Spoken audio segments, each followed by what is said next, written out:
Hello and welcome to Google Digital Garage. We are here to talk about all things social media and being able to write for it. But before we get stuck into that, I just want to introduce myself and also this session that we are going to be running today. So my name is Anthea and I'm one of the Google Digital Garage trainers as part of their free skills training program.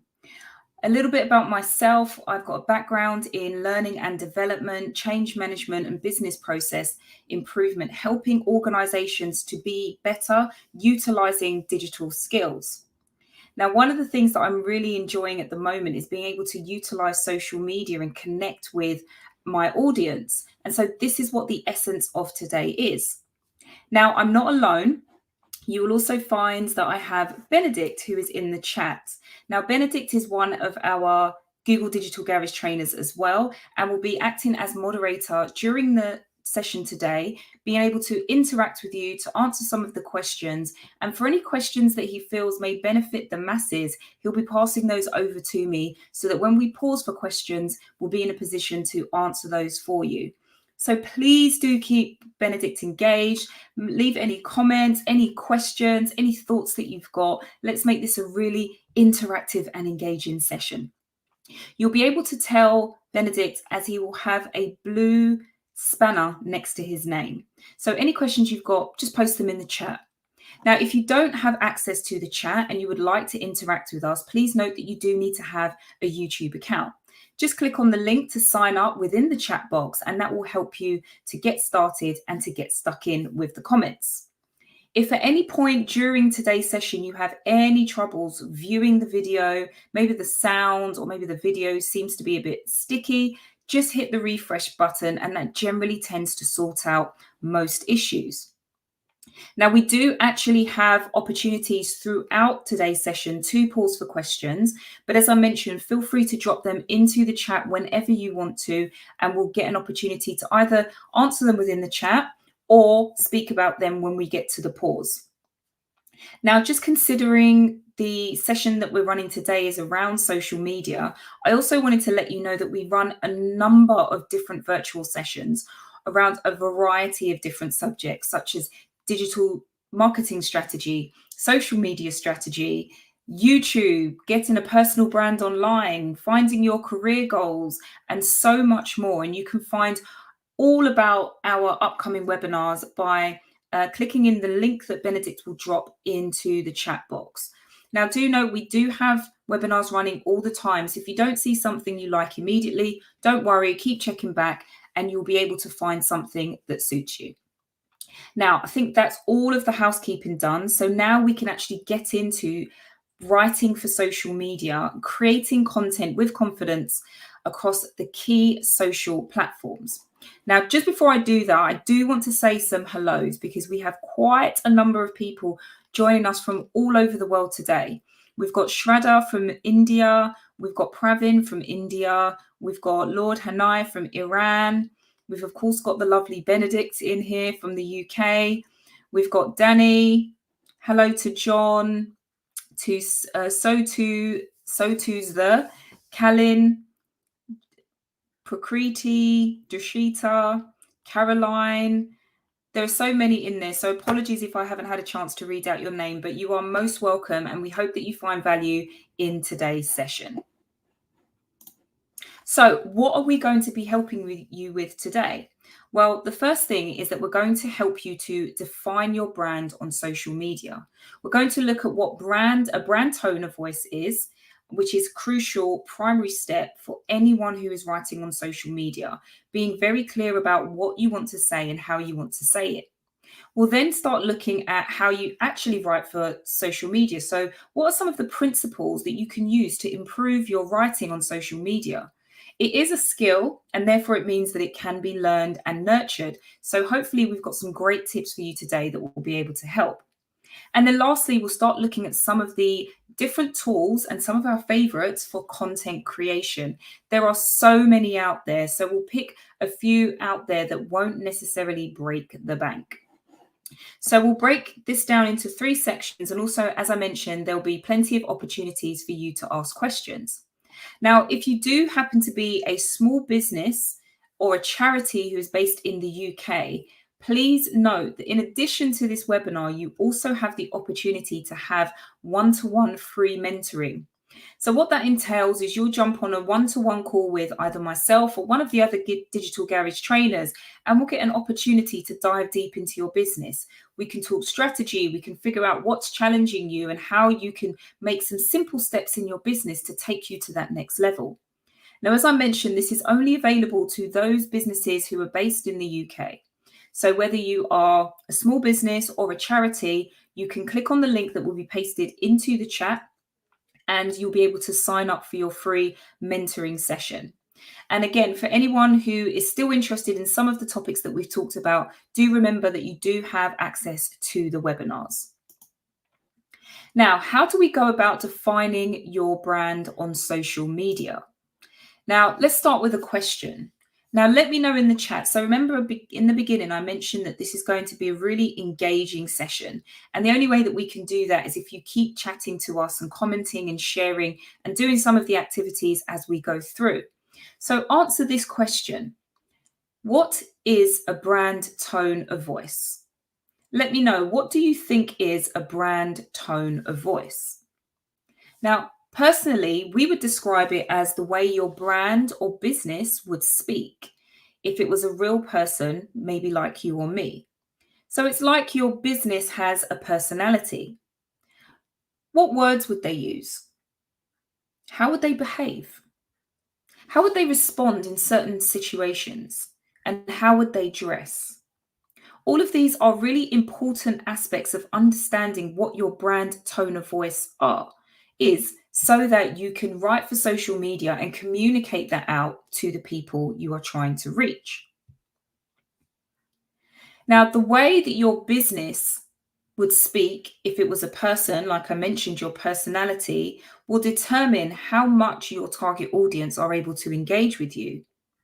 So we have a few comments here in the chat. Lord Hanaya said it's a way your brand communicates. Pravin has said how we represent or an image. Drishti, apologies, says how we place our brand in front of the world using audio. So these are all really brilliant answers and they help to give you a better idea about what your brand tone of voice might be. So let's have a look at some examples about what kind of brand tone of voice would be used to help you connect with your audience and also make you stand out from everybody else. Now, if your business was a brand or maybe a celebrity, let me know in the chat, who would that be and why? We have 3 examples here on the screen. So we'll go through and you can probably gain an understanding about what tone of voice they have simply from the type of person they are. Now, James Corden is a comedian who is UK based, but I believe he's moved over to the US to pursue his career. Now, for any shows that he has been on, he's always been known to be personable, to be humble, and also to be funny. So everything he does has some kind of comedic value to it. It has a way of bringing you in to him and connecting with him on a human level, which makes him personable.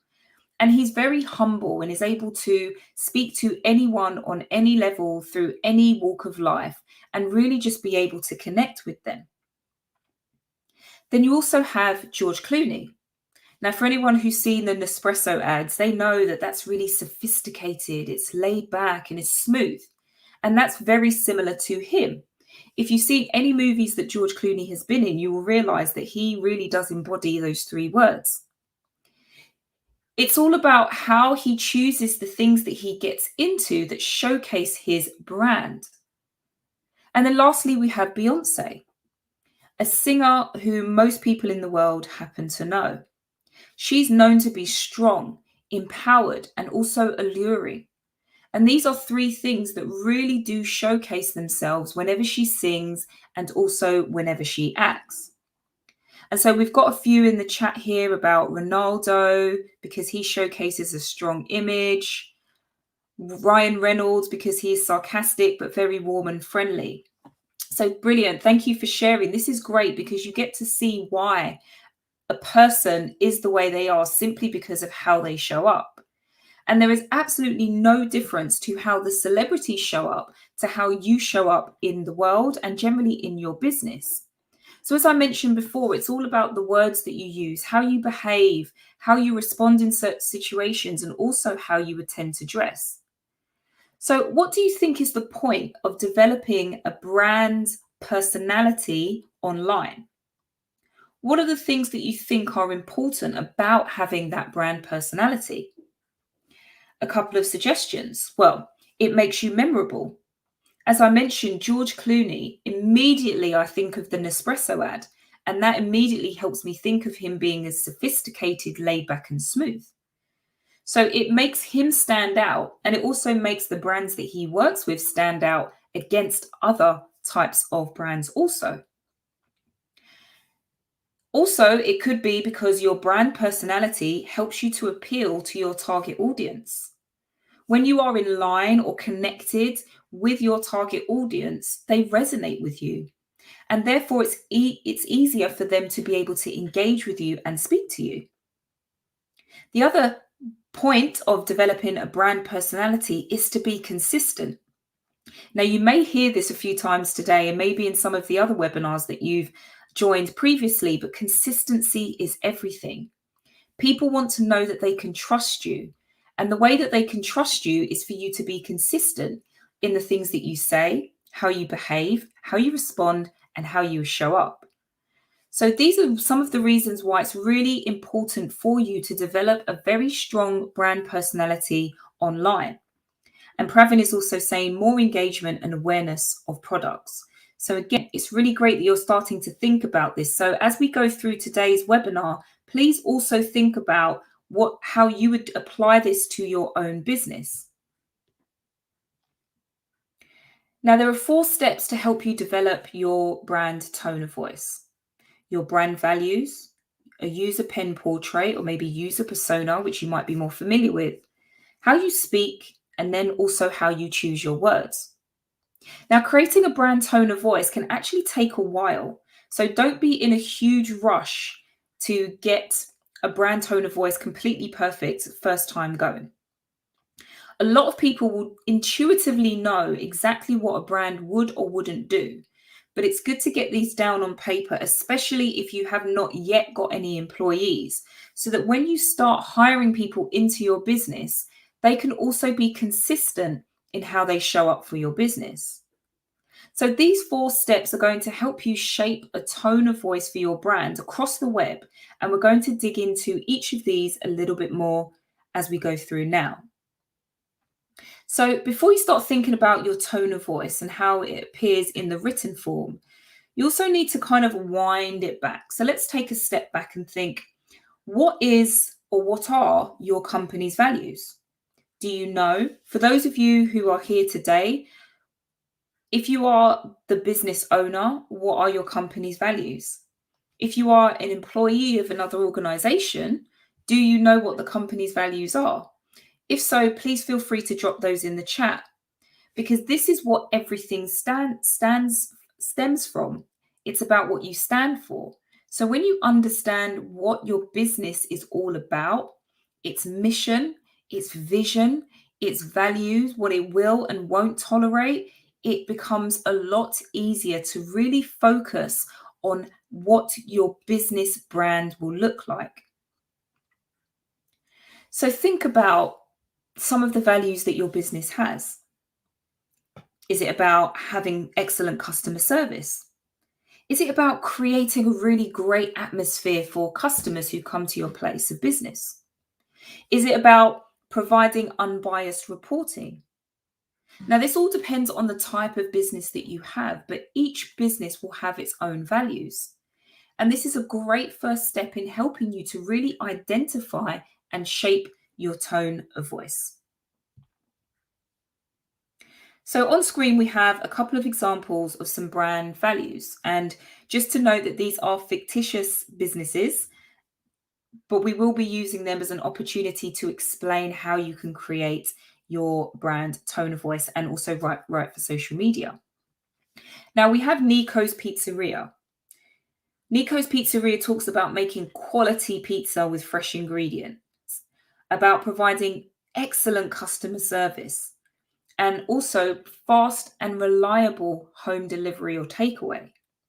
Now, these are some of the values of this business. So when they start to think about how they show up in the world, how they communicate with their potential customers, how they serve their existing customers, it's always to make sure they have great customer service. It's always to make sure that people come back because the quality of the food that they've offered has been so good. And it's about ensuring that they stand out from the competition by ensuring that their home delivery or takeaway is fast and reliable. Now, what about Hathaway Legal? What could some of their values be? They want to dedicate the highest level of diligence to each case. As a law firm, that's something that you really want to have. And they believe that their clients deserve a quick response. They only hire top lawyers who have trained at prestigious institutions. So, this is all about them showcasing that they have a lot of quality, a lot of skill, and really want to make sure that they are there for their clients. So, think about what are the things that you can have, or what are the things that your business stands for that you can communicate whenever you are connecting with your potential audience. Lord and I are saying their primary value is to satisfy customers and show them they can deliver creative strategy and excellent visuals for their brand. So everything that that business now does has to have those three things in mind. And this is why it's so important to understand what your values are. So the next thing is to look at how you would describe a core member of your audience. And we do this using what's known as pen portrait personas in general. But ultimately, it helps you to think about who your audience is. And generally in marketing, we call them pen portraits because you paint a vivid picture of your audience using words. So this next task might seem a bit long, but it actually is very useful. So make sure you've grabbed a pen and paper or got access to another device where you can type so that you can be thinking about these things in line with your own business. The more detail that you can create in your pen portraits, the better. So, for example, what's their pet's name? What's their favorite place to shop? How do they generally get around? What's the favorite country to travel to? What's their favorite food? And which political party do they support? Now, these things may have absolutely nothing to do with business, but it helps you to gain a better understanding of your target audience, where they hang out, what they do, what they're interested in. But you get all of that information by learning them on a deeper level. So, by understanding your pen portraits, you can write as if you were speaking directly to your readers, and you create text that's definitely more relatable, more relevant, and more approachable. And the idea of converting potential customers into paying customers is about connection. It's about them understanding who you are and what you do and how you can help them. And so this activity can definitely help you. So let's have a look. Now, one thing that is really, really useful, and I'm not quite sure who came up with this quote, but is very, very, very accurate. Create content for everyone means you create content for no one. Now, we say this because a lot of the time, and especially in the business that we're in, and we support a lot of entrepreneurs and business owners, one of the questions we ask is, who is your target audience? And the response that I get probably 90% of the time is everyone or anyone who's interested. But what does that actually mean? The problem with trying to create content for everyone to buy your products and services is that no one knows that you're talking to them. I can't tell that you understand my individual problem, and therefore your services or products are going to be the solution for that problem. If you're saying that everyone can be helped, then somehow I will get lost in the crowd. Now, this is why it's so important for you to dig a bit deeper and paint that picture of who you would really like to work with. Who is your ideal customer? Who is the person who you would see utilizing your products and services? Because remember, there are 7.7 plus billion people in the world. Even if you narrow it down to just a select few in terms of characteristics or people, you will still find that there are plenty customers to go around. So you will not be missing out at all. So think about brands like Adidas or Nike. They target their content to people who are specifically interested in sports or fitness. So yes, everyone can buy it, from people who go to law firms, who eat at pizza restaurants, who, do all sorts of things. They might drive buses or trains. But ultimately, if they don't have an interest in sports or fitness, they are not the target audience of these two brands. So let's go back to our two fictitious examples. Nico's Pizzeria has a persona, and that persona is Simon, a young single professional in his late 20s who works full-time in advertising, living in Brighton. He leads a very busy work and social life, has a big appetite for adventure, a keen athlete who enjoys playing football, but also goes to his local bar with his mates to watch televised sporting events. Now, what this means is that anybody who doesn't necessarily fit this particular persona, they won't be included in the messaging. So when you are writing for social media, you're not going to be talking about women who are married in their late 40s with 4 children, because it doesn't match the pen portrait that we've written. And does that mean that women who are married with 4 children in their late 40s won't want pizza? Absolutely not. But what we're saying is, when we communicate with our audience, we know exactly who we are talking to, and we benefit from additional business that comes with others along the way. And then we have a similar example for Hathaway Legal.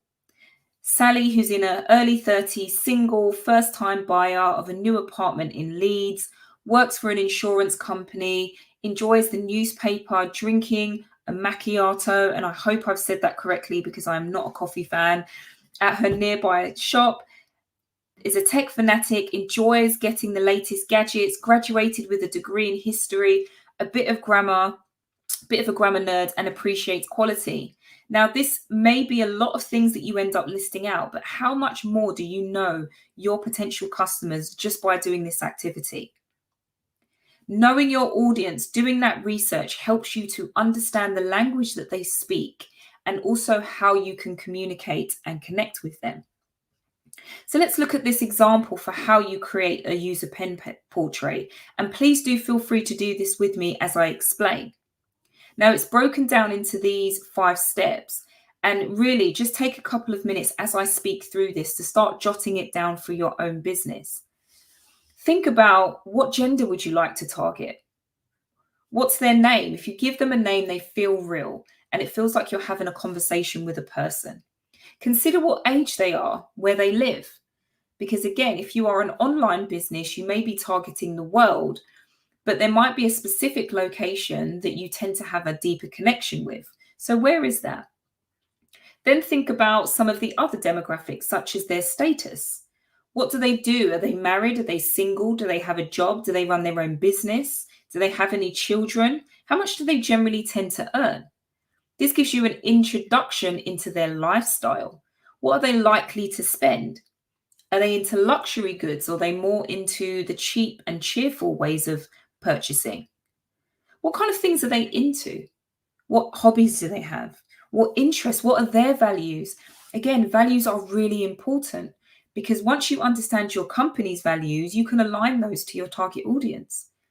Do they have similar values? In which case, they're more likely to be attracted to you.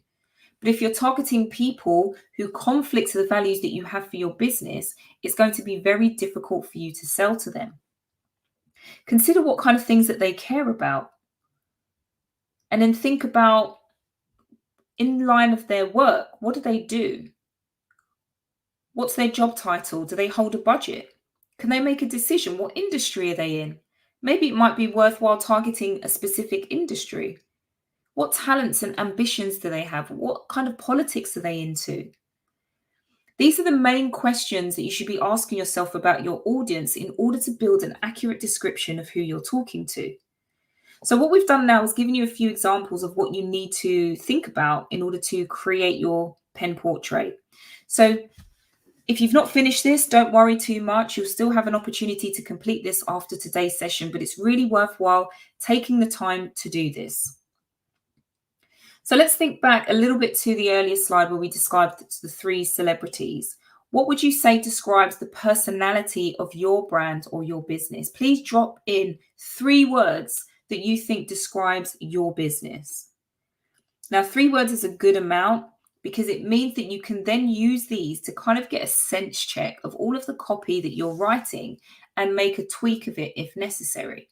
For example, if you said that you were a professional and you're writing something that seems to be very comedic and potentially sarcastic, does that convey that you are professional?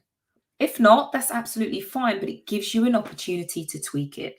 So let me know what your 3 words are. Going back to our example, Nico's Pizzeria are about charm, authenticity, and family. Hathaway Legal is about being powerful, efficient, and experienced. So again, having these in mind helps you to connect with your target audience, and it also helps you in your messaging for any form of marketing that you do to speak to the people and ensure that the tone of voice, the words that you're using, even the colors that you're using really convey your personal brand. So Justine's just dropped in professional, fun, experts. So you want to be making sure that any time that you are communicating on social media, that you're coming across as professional, fun, and an expert. So you can use things like case studies or references to quotes and other evidence that ensures that you're credible in terms of your expertise. So as Pravin says, the choice of words definitely matter a lot. So in this last part, we're now looking at how do you create some guidelines for the words that you will and also won't use. Now, we have an idea about how we want to show up and the things that we want to say. But again, if you have a business where there are other people involved, you also want to be making sure that other people are consistent and not using words that conflict or contradict your brand, your business, or your values. So let's think about what words we can choose. Now, some of these are about how you go about greeting people. It could be even how you sign off and say thanks. Do you say thanks, or do you say thank you, or do you say regards or best wishes? How do you describe your products? What word do you use to describe your customer? And again, are you formal or informal? Justine mentioned that she was professional, but it means she could be informal and professional or formal and professional. It's completely up to you. Going back to our example, we've got Nico's Pizzeria. Out of all of the words, they like to use fresh because that links to the quality that they had. Welcome because they want to be seen as being friendly and welcoming, and appetizing because they want people to come back. Hathaway Legal want to use kind regards because they want to come across as professional. They want to say excellent, not fab, because fab is slang and they don't want to appear too informal. And they also want to sign off by saying thank you. So remember, there is no right way of using words. It's about the way that works for you. So think about your brand values. Think about how you want to communicate to the world and your social media and your content, and how you can consistently do that to ensure that your brand is communicated in the way in which you want. So really take some time to kind of hone in on what you think you can craft out as your tone of voice, and consider how your business or your brand is coming across online. So we're going to take a very quick pause for questions. Just going to have a look to see what comes up. So we had just a couple of comments that I read out before. We talked about the values. People have shared some of their celebrities. And the latest in describing your company is Lord Hanai, who said creative, fun, sarcastic, expert. So remember, there's still a couple of opportunities for questions. So feel free to drop them into the chat and we'll pick them up on the next go. So let's dive into the next section, which is all about how do we actually write for social media. Now, let's go through some of the guiding principles that will help you in doing this. Now, I do love this quote. I'm not quite sure if it should be attributed to Blaise Pascal or Winston Churchill. Either way, it reigns true for social media. I would have written a shorter letter, but I did not have the time. Now, anyone, and let us know if you in the chat if you are currently writing for social media at the moment or if you're completely new to it. But honestly, anyone who's had to write for social media, even if it's just for your personal account, will know how difficult it is to fit into a small character account. And that depends on the platform. So remember, each platform has differing levels of character counts, and you have to find a way to connect with your audience, say what you want to say, give a call to action, and wow them and get them to click on the link in a very short space of time. So this is what we're going to explore to understand how we can go about capturing attention, because the average human only has an attention span of 8.25 seconds. So let me pause and just thank everybody for their attention span of 31 minutes so far. You are doing absolutely great for sticking with me during this webinar. But this is what it's about. It's about creating content that people want to listen to. There are a number of you here because there is something that we are talking about that relates to what you want to know. We are potentially solving a problem that you have. And so how can you translate that into the social media world? It means that you have to work harder at crafting something smaller, but it does mean that you can communicate your message and also become visible. Write for the goldfish, right? Goldfishes are known to have an attention span of 5 seconds. So what's the attention grabbing thing that you can say in order for somebody to stop scrolling and to look at what you have to say and dig a little deeper? So it's all about capturing attention and making people want to know more. So what we do is we assume that your reader will only read the first half of your sentence. If you have not engaged them enough in that first half, they will probably continue to scroll. So think about, why some people say things that are controversial, because they know it's going to grab the attention. Now, in your approach for how you decide to write copy, as I mentioned, just think that they're only going to read the first few words. So what are those first few words that you're going to write that's going to make someone want to read the rest of it? And the same goes for videos. When you're doing an introduction to a video, what are you talking about in the first 5 to 10 seconds? Because once someone has put the audio on and they started to listen to you speak, if they don't know what you're going to be talking about, or it doesn't touch on a subject that they're interested in, they are likely to switch off and move on. So think about how you can engage them immediately. What is going to make them intrigued enough to want to continue and carry on? So what a golden rule that they use at Google is actually to focus on the user. Now, I know a lot of businesses are really focused on, here is my service, here is my product, this is what we want to sell you. And there may have been a time where that was relevant, but when you now move into the online space, because it's so disconnected, people want more connection. And the way that we gather that connection is by creating engagement and focusing on the user and understanding them and showing them exactly why we are in a position to help them. So this is all about emphasizing what they're interested in and what they need, looking for the benefits that will help them in what they're trying to achieve. So are they looking for something just because they're bored? Do they want something to entertain them? Do they want to learn something new? Or maybe they want to win something? Understanding them will help you improve your writing for social media. So let's talk about benefits versus features. The features will talk about all of the things that you can do. Here are the services we offer. This is how long it takes to deliver. This is the color of your product. And this is how long it will last. Yeah, that's great. But to a degree, a lot of those things are expected. What we really want to know is, how does it benefit me?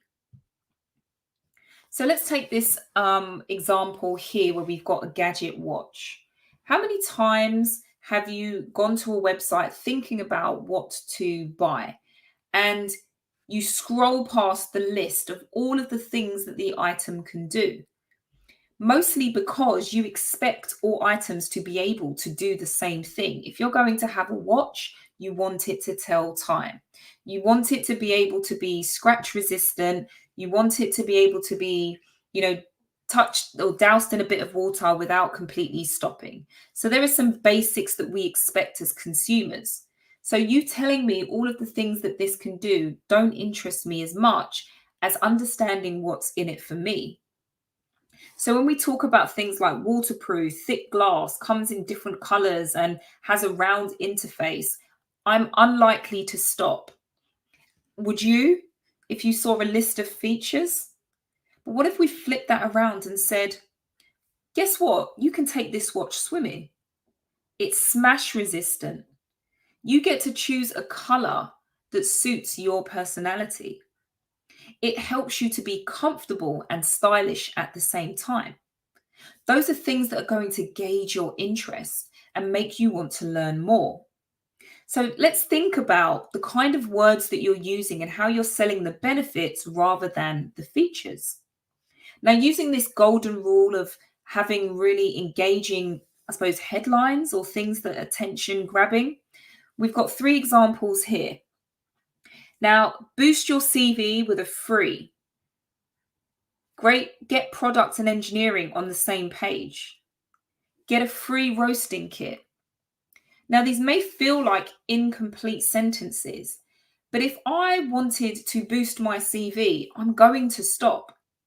I'm going to look at that and realize that the way I can do it is with a free digital marketing course. If I'm a project manager and I'm struggling to get my engineering team and my product teams on the same page and actually communicate with each other, I'm going to stop. Because actually there's this brilliant product roadmap software that's going to help solve the problem that I'm experiencing. And if I'm an absolute lover of coffee, of course, I'm going to stop when you tell me that I can get free coffee. And how do I do that? By trying 3 bags of their roasting coffee. So you see, even though you have something compelling and something interesting, you don't have to say the entire thing all in one. You need to have enough of an attention grabber to get the person to stop scrolling and to look at what it is that you're providing, and then have that call to action that tells them exactly what needs to be done. So make sure that you use very clear and simple language and avoid anything complex. Forget the jargon, forget the tech speak, forget all of those things. Just make it very clear what it is that you offer and how you offer it. Because in those 8.25 seconds that you will have for somebody to be scrolling by, if you have not told them what you offer and how you help, you would have lost them.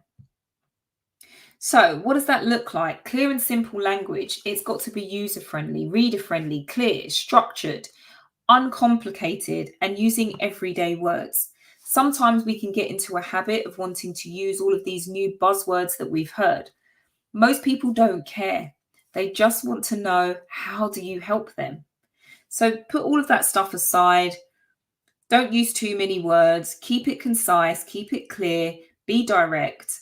And when you structure your message logically, you use headings, subheadings, lists, and tables to help readers to navigate through the material.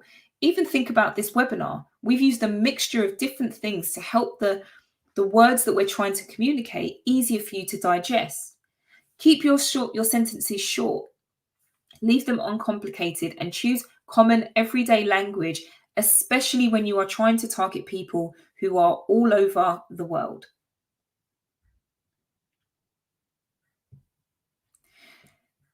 How can you cut your copy but keep the same meaning? So this is interesting because what we're essentially saying is we need to tell you everything about all of the great benefits of these products and services. We want to tell you how much your life is going to change, how much we're going to deliver great service and offer you great quality products, but we have to do it in a short amount of space. So this is where we start to use our words and create more impact and meaning, so that when we do use words and we do write for social media and we do try to communicate with our audience, they understand exactly what we are trying to say and how we help them. So a prime example of this is customer service. We've mentioned before in a couple of the fictitious establishments, customer service is definitely something every business needs to be good at. But in particular, customer service is something that Nico's Pizzeria wanted to offer. Now, the other side of social media, the great thing is being able to connect with people and doing all of these things. But on the other side, it gives people visibility and access to you in ways that they never would have had before. Previously, they probably would have emailed or made a phone call to say, I am unhappy about this. Now, because you are present on social media, it gives anyone an opportunity to tell the world how they feel. Now, what we need to do is stop trying to avoid people communicating what they feel about our business. That's the wrong use of energy. What we need to do is make sure our customer service is really good, so that when we do get responses and some of those that might be complaints, we are in the best position to handle them and handle them well. So remember, once it's out on social media, it's out in the world, it's public. So really think about what you might want to say before you say it. Always try to understand from their perspective. Has someone else complained? Was it sorted out okay? Were they satisfied? What could have been done better? So think before you respond. Always go back to your values, maintain professionalism, and respond without accepting responsibility. People want, first and foremost, to be acknowledged, to be seen. So the quicker that you can acknowledge that somebody has an issue and that you're going to look into it, it gives them more trust that something will be done to resolve the issue. So remember, you will always have an opportunity to turn the negative into something positive based on the words that you use and how your brand shows up on social media. Now, if you do find that maybe some of this will get a bit heated, it's always a really good idea to take things offline. Suggest that they contact you privately, give them an email address or a phone number, and allow that discussion to continue elsewhere. You can always come back and ask them to post the resolution, or you can post it yourself to let other potential customers know that everything has been resolved and your customer service is still great. Avoid being passive. Be very clear, be very concise, and be very to the point about what you want to say. If you are too ambiguous, then what's going to happen is people will read between the lines. And if they are already upset, they are going to be reading upset words between the lines. So to avoid that, be very clear about what you're acknowledging, what you're not acknowledging, and what the next steps are going to be. How can you fix the problem? Don't just say, we're sorry that this has happened and we'll try to do better. Actually think about what the problem is and how you will go about resolving the problem. And don't commit to or say anything that you do not mean. We talked about brand values, and maybe some people were jokey, or, people have a time and a place, right? Everything has a time and a place. Is being jokey the time and the place today? Possibly not, or possibly never. Even if someone had communicated a complaint and they used some jovial language, always maintain your professionalism. Remember that whenever there is money involved, it always requires a serious response. If it's something comical, you may want to come with something tongue-in-cheek, but it's always best to remain professional regardless of which outcome it is. The focus right now is understanding what the customer problem is, how you will go about fixing it, and how you will show other potential and existing clients that your customer service works. Always sign off with a name. It needs to be personal. So it can't just be from company name. Think about a person within that company name who is responding to that query and sign off with that name. Now they have a person. Now you are a human being that they are dealing with and no longer an establishment that they are angry with. Just introducing that level of humanness will allow you to really think about building trust and more loyalty with the person who is currently disgruntled. So here's an example. And as you read this, let me know in the chat, how would you go about handling this particular complaint? Now, the complaint is on screen. Okay, it starts off with saying, look. So generally that tends to mean that someone is not very happy. So really think about the words that they are using, and that will give you an indication to how disgruntled this person is. Look, I ordered a mobile phone from your company last week, but when it arrived, it was badly damaged. When I called to complain, I was rudely told you don't accept returns and that I need to contact the delivery company for compensation. Is this really how you treat loyal customers? I will never buy from you again. Hopeless. Now, there's so much to unpack in here, but the most important thing to understand is this really how you treat loyal customers? This means that this is somebody who has purchased from you before. So this is somebody who is going to tell other people about your business, someone who has bought from you repeatedly. So you want to make sure that they have a great experience and continue to come back. It also mentions that they were rudely spoken to, that you don't accept returns, and that they were passed on to contact somebody else for compensation. Now, remember, we go back to that question. How do you fix the problem? Is passing them on going to help their anger? Probably not. How can you solve the problem? So let me know in the chat how you would handle that complaint. And whilst you're doing that, here is one example. So, hello customer, our sincere apologies for the inconvenience caused and the poor customer service you received. It fell below our usually high standards. We value your patronage and will launch a full investigation into why our team provided you with misinformation and didn't treat you with the full respect that you deserve. Please contact me on my direct email and we can organise full compensation or a replacement for you. Now, what I love about this response is that it's not passive, it's not empty, it's not jokey, and it provides a very clear next step for how this issue is going to be resolved. Now, we apologize, which means we acknowledge. I see you. I understand that you are not happy.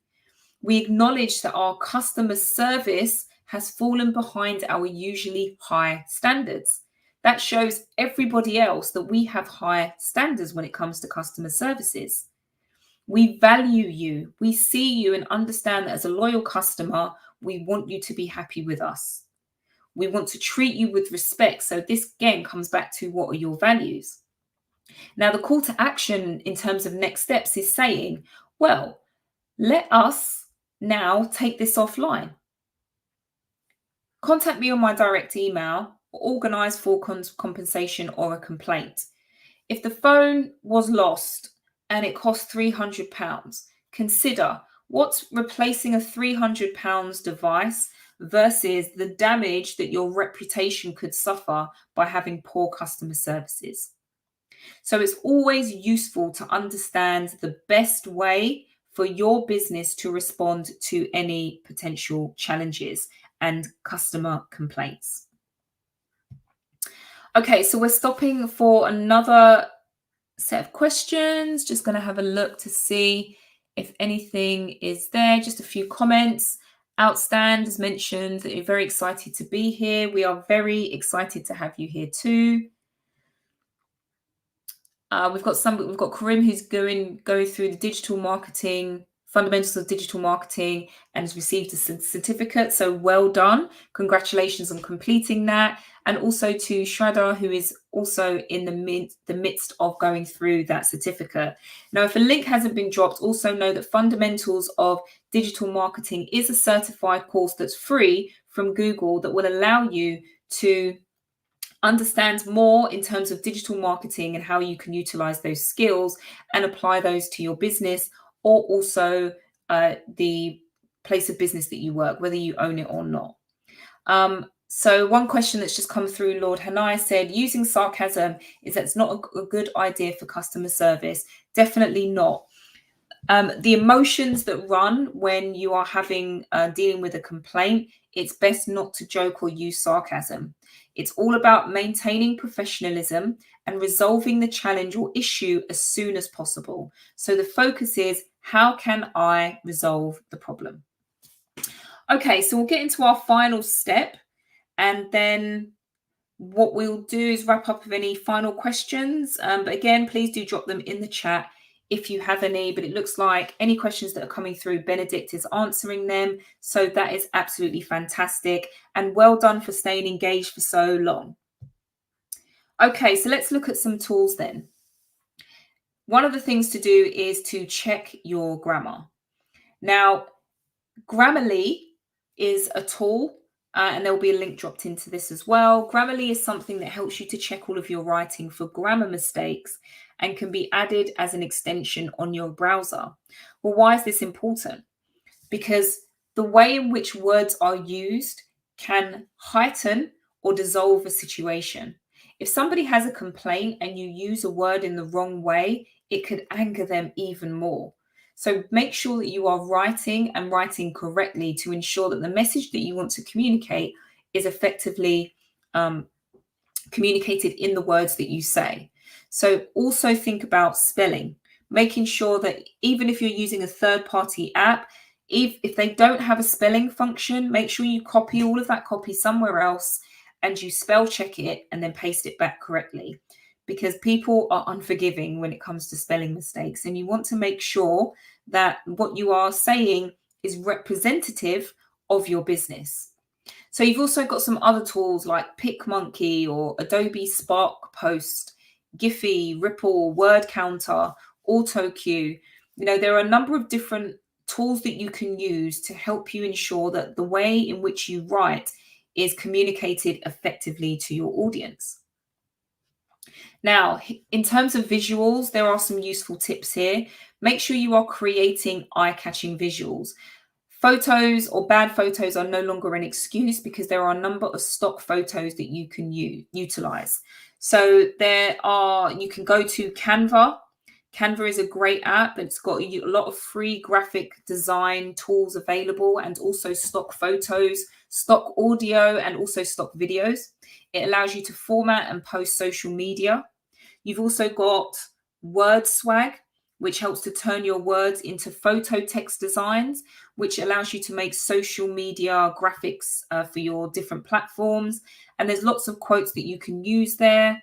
VSCO Cam is also another one that helps you to edit photos. You can use Canva as well for that. And you can use filters and presets. And so if there's things you're doing very regularly, then it just means that you can speed up that process. Templates. Again, back into Canva. If you find that you're trying to do something frequently, create a template of it, embed the colors that you tend to use, and reuse them again and again. And that will save you a lot of time and a lot of hassle. Think about smartphone and a selfie stick. Literally the only two things that you need. Don't think about the DSLR cameras and all of the big tripods and lighting and light rings and all of those sorts. Don't worry about that. In order to get started with writing for social media, you just need a way to create content. So think about your smartphone. You can get a selfie stick really inexpensively on Amazon and eBay and all of those kind of platforms, and just start recording. Take photos, take videos, explain what you're doing. Let people inside what it is that you're doing. Give them an insight into your business and how you help. Show them behind the scenes. Let them see your products and services. And that's how you can start connecting with your customers. Because once you've learned through the user pen portrait about them and the things that are interesting to them, you can start to create content that specifically aligns or attracts them. And because the things that you create will be engaging, they're more likely to stop and they're more likely to start to be intrigued and look further into what you've got. So, honestly, I know we've had a bit of a whirlwind in today's session, but I'm hoping that you found a lot of value in what we've discussed. There's so many different tools and so many different ways that you can approach this. The most important thing, if you do nothing else after today, is to think about your values, your corporate values, your brand, and what your 3 words are for your business. And those 3 words are going to change how you look at social media and the words that you say and the things that you write. Okay, so final questions. We've still got a few minutes left, so let's get to it. Karim is asking, do you recommend any other courses? I'm already working in social media, but keen to get some courses and certificates in. For social media, I know this might sound a bit silly, but you can Google it. So if you Google social media courses, you'll find a number of courses.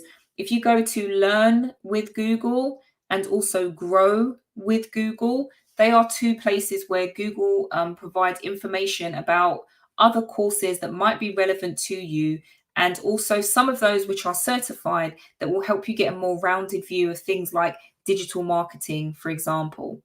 You mentioned that you're working in social media, but having a broader understanding of digital marketing may also help you to improve your messaging and see how you connect to other areas of the business, such as content marketing, advertising, and also email marketing, which can make you have a more cohesive presence and also message that you deliver out. So maybe try that first and then see kind of like where that signposts you.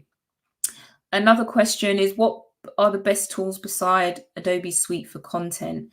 I'm not sure if we'll end up having time for that, but if you can elaborate just a tiny bit more in terms of developing content. As I mentioned, Canva is a good place that you can go to in order to create content. Affinity.